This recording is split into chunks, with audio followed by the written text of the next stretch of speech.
အားလုံးပဲမင်္ဂလာပါခင်ဗျာကိုနိုင်ကြီးရဲ့ပြောချင်ရပြောမယ့်အစီအစဉ်ကနေပြန်လည်ကြိုဆိုလိုက်ပါတယ်အခုတစ်ခါပြောပြမှာကတော့ကိုနိုင်ကြီးရဲ့ဦးလေးတယောက်ပြောပြတဲ့သူ့ရဲ့ကိုယ်တွေ့ဖြစ်ရတဲ့တရားစံတန်းလေးပဲဖြစ်ပါတယ်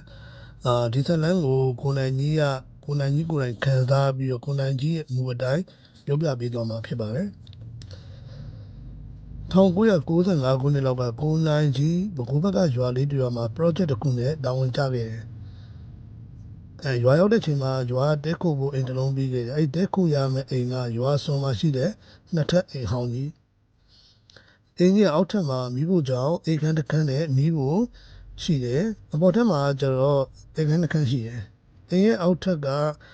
အပေါ်ထပ်ကိုတက်တဲ့လှေကားရှိတယ်လှေကားရဲ့ဘေးမှာမြေအောက်ခန်းတစ်ခန်းရှိတယ်မြေအောက်ခန်းကတော့တန်ပြားတစ်ပြားနဲ့ဖုံးထားတယ်ဒါပေမဲ့တိမ်လုံးလက်ကြည့်တဲ့အချိန်မှာထူးခြားတာတစ်ခုကတော့ဖျားစင်လုံးဝမတွေ့ဘူးကိုနိုင်ကြီးလည်းအပေါ်တက်ကအိတ်ခမ်းတစ်ခန်းကိုနေဖို့ရွေးချယ်ပြီးတော့ထုတ်ပိုးရီချပြီးတော့ခဏကြောဆန့်ပြီးကလေးပေါ်မှာလဲလိုက်တယ်ရွာသားတွေဝင်ပြီးတော့ရှင်းလင်းပေးထားဖို့ရတယ်အိတ်ခမ်းကတော့တန်ရှင်းနေတယ်ညမောင်လာတဲ့အချိန်မှာဝယ်လာတဲ့ထမင်းနဲ့ဟင်းကိုညသာဖြစ်စားလိုက်ပြီးတော့ပင်မလာတာနဲ့ပဲတန်းပြီးတော့အိယာဝင်လိုက်တယ်အဲ့လိုနဲ့နားထဲမှာအတန်တစ်ခုကြားပြီးတော့နိုးလာတော့လက်ကနာယူကြည့်လိုက်တော့ညတနာရီကြောအတန်ကိုနားဆိုင်ပြီးထောင်းကြည့်လိုက်တဲ့အချိန်မှာပြေကြပါကျမကိုတည်ပြီးကြပါဆိုတဲ့အတန်ကိုကြားလိုက်ရတယ်ဘာတန်လဲပေါ့ကြားတာကအောက်ထက်ကဖြစ်တဲ့အတွက်အောက်ထက်ကိုဆင်းရဲလိုက်တယ်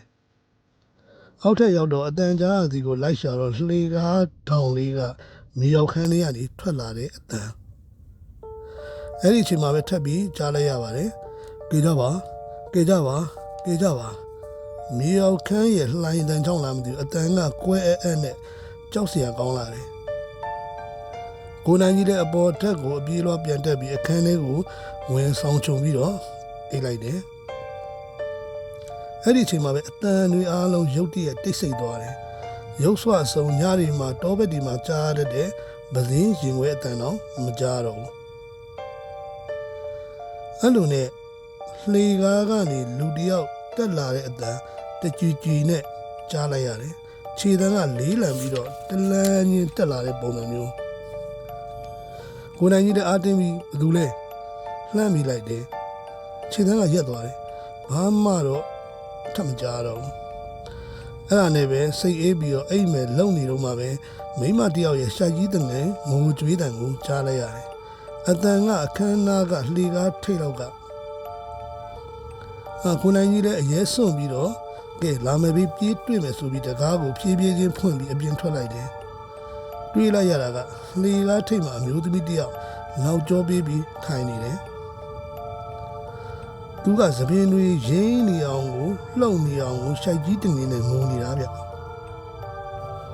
ကိုနိုင်ကြီးလည်းလေချောင်းထဲမှာတစ်ဆိုးဆိုးအတန်နဲ့ဘာလဲဘာတူလဲအဲ့လိုမေးလိုက်တဲ့အချိန်မှာအဲ့ဒီအမျိုးသမီးကတဖြည်းဖြည်းနဲ့လှည့်လာတယ်သူ့မျက်နှာမှာမျက်လုံးတွေမရှိဘူးမျက်တွင်းဟောင်းလောင်းပေါက်ကြီးနှစ်ခုကနေသွေးတွေကစီးကျနေတယ်သူကအတန်ကွဲအဲ့နဲ့ငါမျက်လုံးတွေရှာပေးအောင်ငါမျက်လုံးတွေအဲ့လိုပဲတွတ်ပြောနေတယ်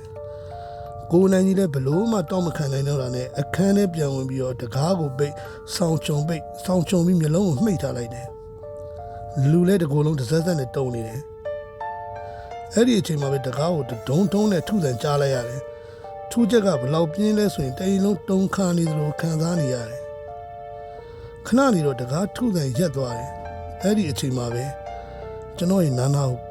ကက်ပြီးပြောလိုက်တဲ့အတန်မင်းစီမှာငါးမျက်လုံးတွေရှိတယ်ပေးငါးမျက်လုံးတွေပြန်ပေးအဲ့လိုအတန်ကိုကြားလိုက်ရတယ်အဲ့လေကိုနိုင်ကြီးလှည့်ကြည့်လိုက်တော့ကိုနိုင်ကြီးရဲ့ပေးမှာမျက်နှာဖြူဖက်ဖြူရောနဲ့မြေအတွင်းဟောက်ပက်ထဲကသွေးတွေစီးကျနေအောင်တွေ့လိုက်တော့ကိုနိုင်ကြီးလည်းဘာမှမသိတော့မနဲ့မိုးလင်းလို့ရွာထဲကလူတွေကိုနိုင်ကြီးမလာလို့လိုက်လာတော့သူတို့ကကိုနိုင်ကြီးကိုလှေကားချင်ကမြေရောက်ခန့်ရဲ့ဘေးမှာခွေလေးလဲနေတာတွေ့တယ်တဲ့အသက်မှရှိပါမလားဆိုပြီးစမ်းတော့ကိုနိုင်ကြီးတတိလစ်နေတာတွေ့လို့သူတို့ဝမ်းဝင်းပြုစုမှကိုနိုင်ကြီးလည်းတတိရလာတယ်ကိုနိုင်ကြီးလည်းတတိရချင်းမှာဘသူ့မှာဘာမှမပြောဘဲနဲ့အပေါ်တက်ကနေပြီးတော့ကိုနိုင်ကြီးအထုပ်တွေဆွဲပြီးရွာထဲကိုတချိုးတယ်ထွက်ခဲ့လိုက်တယ် ရွာထဲရောက်တော့မှရွာထဲကရှေ့မိနောင်ရဲ့ဘားတယောက်ကိုမေးကြည့်တော့သူကပြောပြတာကအဲ့ဒီအိမ်ကြီးကလွန်ခဲ့တဲ့နှစ်ပေါင်းများစွာကလင်မယားနဲ့အောင်နေတယ်ယောက်ျားကတောက်စားဖက်တယ်မိန်းမကလောင်းကစားဖက်တယ်အဲ့လိုနဲ့တရက်မှာယောက်ျားလုပ်တဲ့သူကမူးပြီးမိန်းမကိုရန်ရှာရင်းနဲ့လင်မယားနဲ့အောင်ပြန်လာတက်ပြီးတော့ယောက်ျားကမိန်းမကိုတတ်တယ်ပြီးတော့မျက်လုံးတွေဖောက်ပြီးမြေတိုက်ခင်းလေးကိုပြစ်ချထားခဲ့တယ်အဲ့ဒီအချိန်ကစပြီးတော့ချောင်းလန့်ကျန်းလို့အဲ့ဒီမှာဘယ်သူမှမနေရမတဲလို့ပိတ်ထားတာကြာပြီတဲ့ကဲကောင်းကြသေးရလားဗျာပုံလန်ကြီးကိုအဲ့လိုအိမ်မှာတဲခိုင်းတဲ့ရွာလူတွေကစိတ်တက်ပဲကဲမိတ်ဆွေတို့တော့အဲ့လိုအိမ်မှာတယောက်တည်းနေရကြမှာဟုတ်ကဲ့ပုံလန်ကြီးတင်ဆက်ပေးမှာတော့ဒါပါပဲခင်ဗျာနောက်တောင်လည်းဒီတဲ့ကောင်းမွန်တဲ့